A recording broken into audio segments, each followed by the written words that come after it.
Welcome. Well, you are at home with Jim and Joy, and you are an important part of our EWTN family.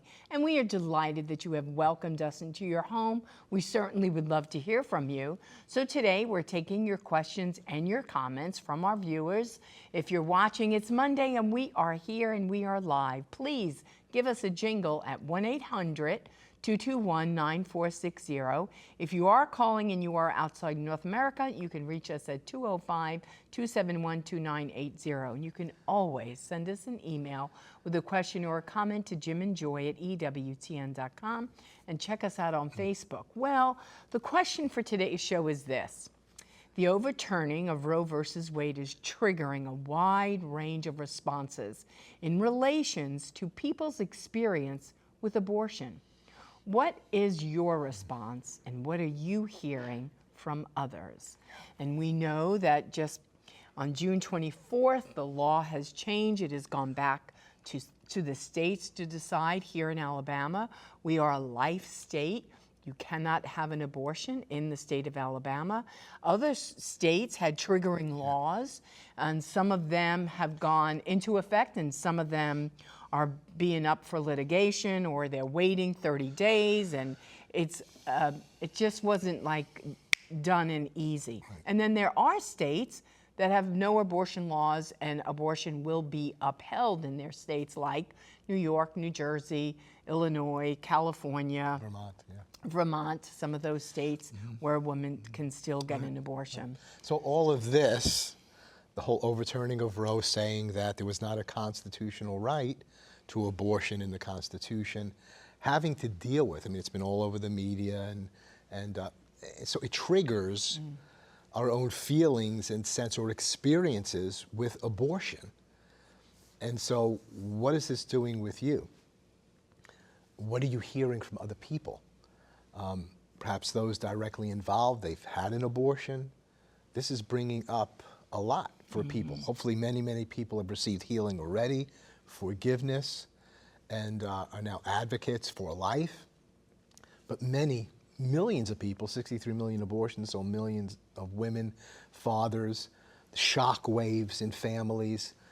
What is this doing, the thought of abortion? Maybe many of us didn't want to hear it, see it, but what's going on? And maybe you haven't directly had an abortion, but maybe you had opportunity to share with someone, you didn't give the full counsel you need to give, they went on and had an abortion. Or maybe you drove someone to have an abortion. Maybe we paid for someone to have an abortion. Or maybe you were a target of abortion, but you survived an abortion. I heard a story about that, some guy I've known for years, and when this Roe was overturned, he wanted to share with me about, he said, 15 abortions in his family immediate and extended, and that his mother was going to abort him, except that his grandmother came and blocked the abortion door. I don't know if he's ever shared that with anybody, you know. And I was like, I'm so sorry, and he, the pain, the psychic pain that he was in when he said this.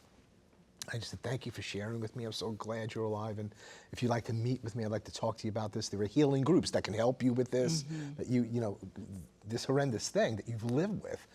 And you need to, you know, get this out. Now's the time for healing. And so hopefully we'll have Kevin Burke with us as well. It's written an amazing article. He's co-founder of Rachel's Vineyard Retreats, the largest post-abortion healing ministry in the world. And he said something like, with the death of Roe, it's time to heal. We need healing. All of us need healing in this land, where some of us begin to double down on abortion, justifying it.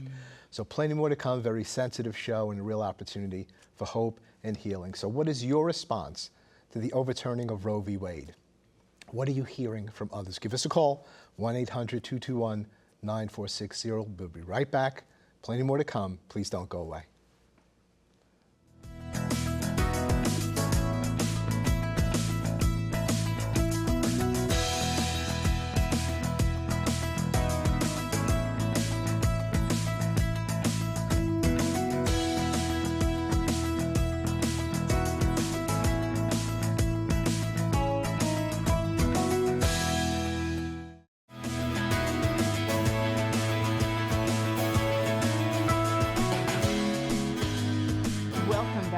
remember that today we're taking your questions and your comments on our show today.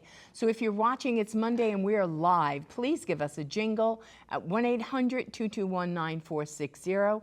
Outside North America, you can reach us at area code 205-271-2980. And you can always send us an email with a question or a comment to jimandjoy@ewtn.com. And check us out on Facebook.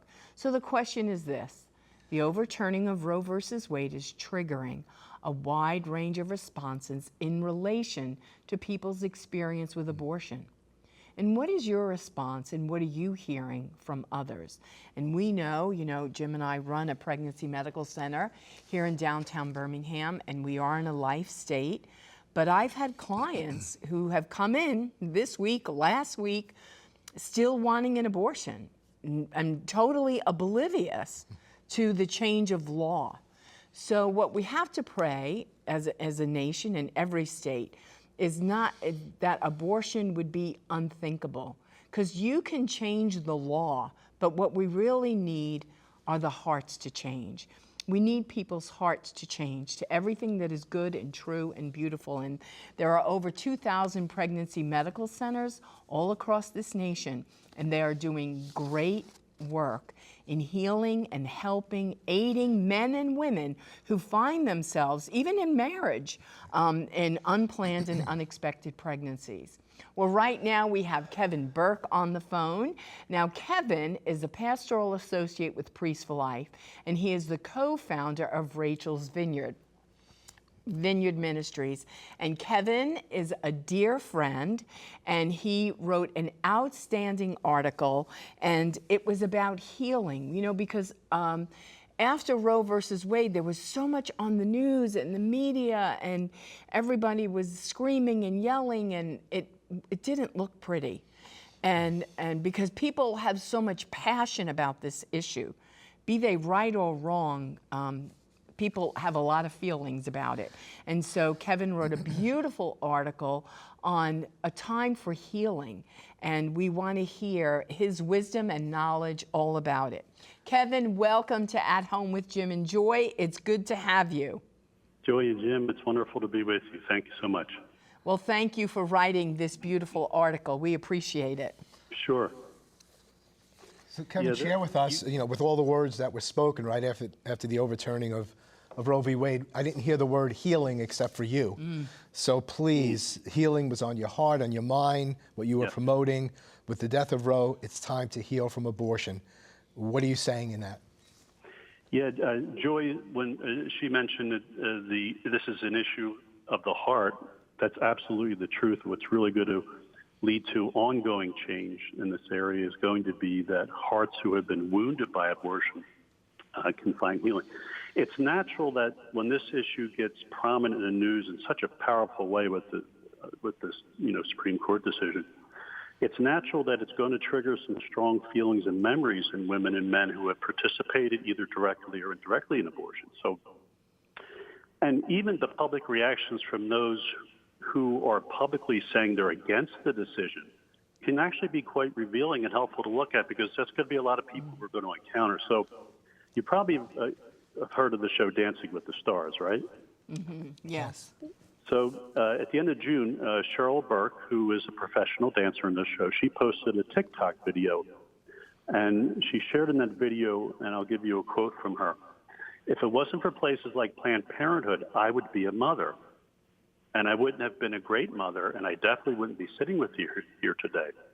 And she goes on, "I remember rolling up to Planned Parenthood with picketers holding anti-abortion signs. The whole process is traumatic. And the fact that you're going to make it illegal for us women is insanity." And then she goes on to say she has no regrets, and she's in a happy place because it allowed her to pursue what she was passionate about, which is her professional dancing. She adds there's no shame in getting an abortion if that's what a woman decides to do. So this is a very interesting response. She represents in many ways probably the majority of people in our country who have had abortions and still are wounded emotionally and spiritually for participating in the death of their preborn child. Yet when they don't have healing and they're triggered in some way that connects them to that grief and pain and memories, there's often a need to reinforce that the decision was the right one. But even within her remarks, she reveals that the decision was an emotionally traumatic one for her as a young woman. So it's important to realize how this denial feeds the tendency to embrace abortion rights ideology and activism, and how you need to continue to maintain that as kind of a form of denial. And so how we respond to persons in our life who respond to the decision by talking about, well, I'm glad it was legal because, and maybe they share about their personal abortion decision. I think it's important we respond in the right way, if that makes sense. And I can give you more information on that as well, but I want to just get your reaction to that. Well, I love what Jim said because, you know, we heard so much, you know, about states that were legal, states that were illegal, but you really, Kevin, were the only one that said the word healing.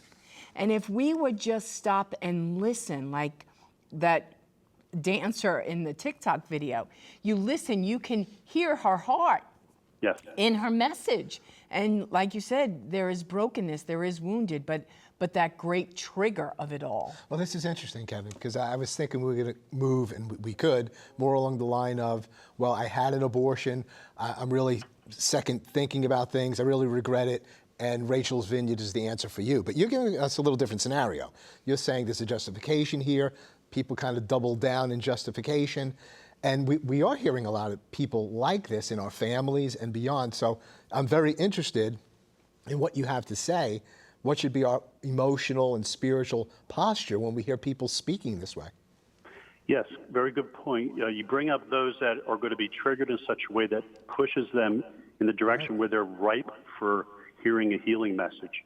And in that regard, our parishes, our churches, individually, we have to be ready to be able to share with them, you know, I can hear that was a deeply painful experience for you, but do you realize there are programs that bring a very deep emotional and spiritual healing to that loss that will bless you, bless your loved ones? And then you share information about a program like Rachel's Vineyard, share a pamphlet, share a website.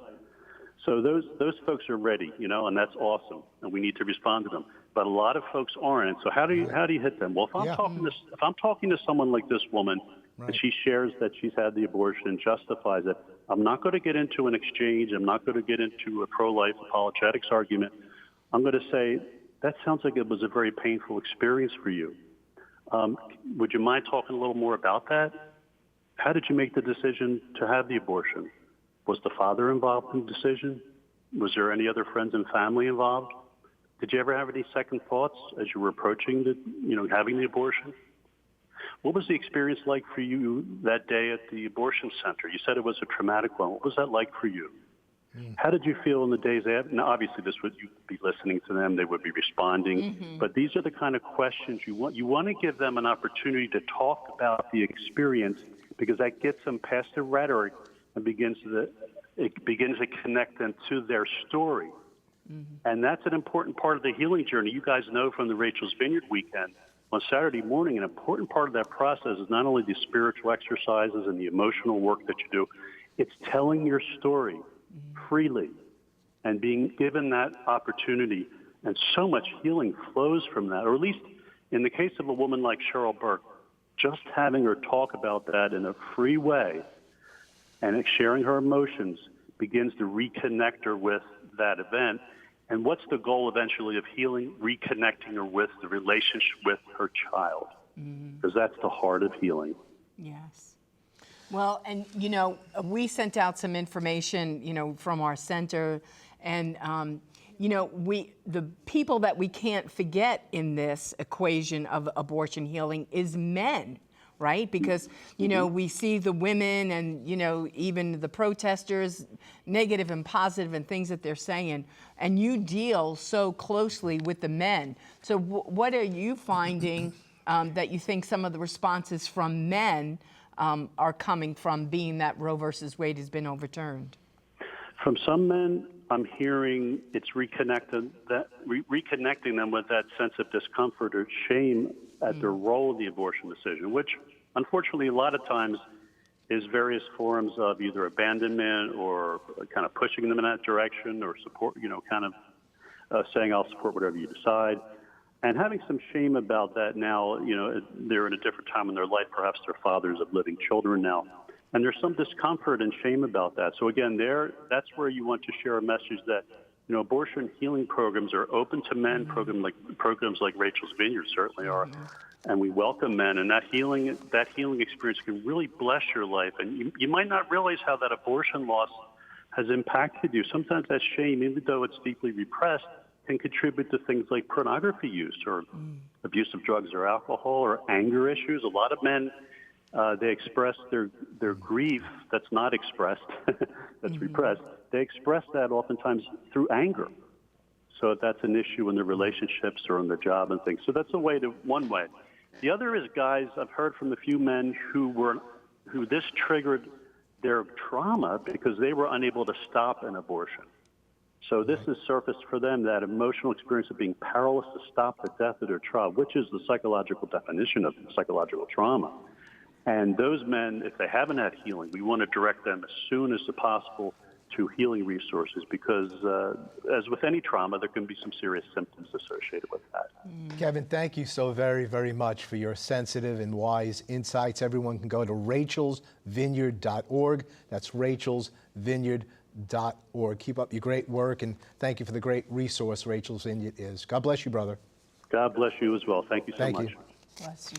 Well, we want you to call in if you'd like to express yourself, what you're hearing, your own sense about things. There's a whole assortment of people that are responding in a whole variety of ways as a result of the overturn of Roe versus Wade and having in their face, so to speak, abortion and decision-making in that. So what are you hearing? What do you have to say about it? What different groups are you noticing there? And so we'd love for you to give us a phone call or send us an email and be a part of the conversation. We just have several minutes left, and we would really love to hear from you in some form or fashion. Well, and we know at our center, and some centers have been violently attacked. We have been lovely, we've been safe and protected, but we pray for all those other centers. There's, I think, close to 40 since all this went down that have been attacked and have suffered some damage. So it's like an outward invisible sign of the inward reality of what's really happening with people. They want to attack, they want to hurt, and hurt people. And so maybe some of these people are post-abortive and they're hurt, and you really want to be a person of love and healing and listen, even with all the passion and the energy that's coming your way. And we hear it, I hear it on a daily basis from people, and all the more to be a person that's calm and listening. And women who are taking the pill are also, there's an increase now of abortion pill reversal. So maybe you're taking the medical abortion and you took the first pill, and then 24 hours later you're supposed to take the second dosage of pills. And girls are almost being like arrested in their spirit, like, I don't want to do this, what do I do? Well, you just go to abortionpillreversal.org and you'll get in touch with Option Line and they'll help you and to turn that process around, because there's so much going on in the hearts, and really it could be the church's greatest hour if the church would respond in love and to say, there's places you can go to get help and healing. When a woman or a man goes into the confessional, a priest needs to not only forgive them of their sin, but now point them to get healing and restoration. And go to Rachel's Vineyard, because it's the largest post-abortion healing ministry in the world. It's happening all over the place. Yeah. Comment says, life is sacred and a baby in the womb is a child of God, no matter in what manner it was conceived. To kill this child or even attempt to is pure evil. I pray for enlightenment for everyone on this issue, from the people in power to the common people. Our Lady of Guadalupe, pray for us. And this is from Leo. Yeah, and so that's just straightforward, that every human life is sacred, made in the image and likeness of God. To take that life is evil. And yet, so we've got to hold to that, yet at the same time, we have 63 million abortions, millions of women and men have been involved. So how do we speak in such a way that we speak with compassion? We get them to speak about this to some regard if they can. We invite them to speak about this. And the devil just is an illusionist. So why people do what they do when it's so clear to us you should never do this, and yet they've done that, so what's the next step for them? To live in guilt and shame and condemnation and know that they're destined for hell? Or to say, Christ has come to heal, to save the sick. He's searching for people just like you, as John Paul II said. When you receive this forgiveness and empowerment, you will become one of the most eloquent spokespersons on behalf of the gospel of life, because those who are forgiven much, they love much. So for those of you out there directly involved in abortion, this is your time and your moment to heal. So we offer you every resource. Just get in touch with us, get in touch with Rachel's Vineyard. We're here for you. We'll be right back. Plenty more to come. Please don't go away.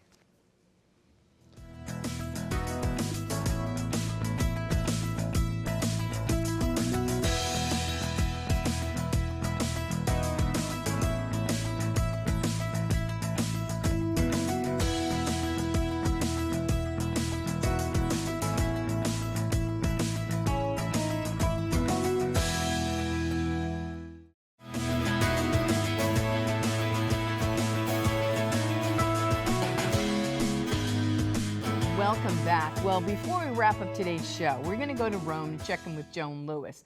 Now, Joan, what are your thoughts on today's topic?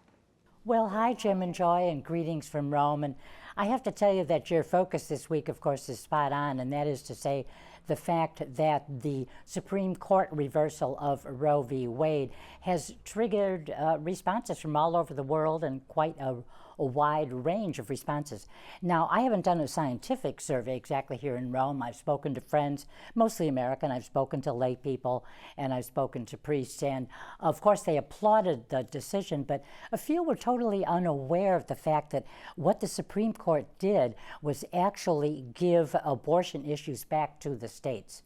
Now, the question of abortion in Europe, of course, it varies from country to country, as you can imagine. But on July 8th, the European Parliament, in a 324 to 155 vote with 38 abstentions, they actually condemned the U.S. decision, Supreme Court decision on Roe v. Wade. And Parliament asked that the right to a safe and legal abortion, and I say safe for whom? Not for the child, for heaven's sakes, that right to a safe and legal abortion be added to the EU Charter of Fundamental Rights.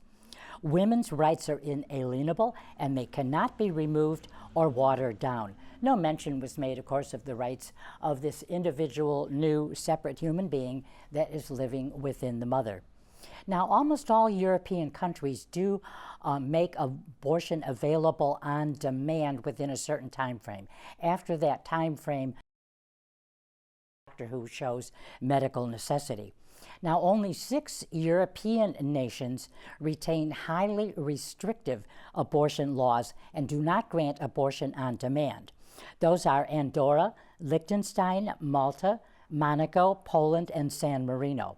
And then in another survey, all but 5 of the 52 countries surveyed have compulsory waiting periods. So, as I said, nearly every European country does allow abortion on demand in the first trimester, that is to say, week 1 to the end of week 12.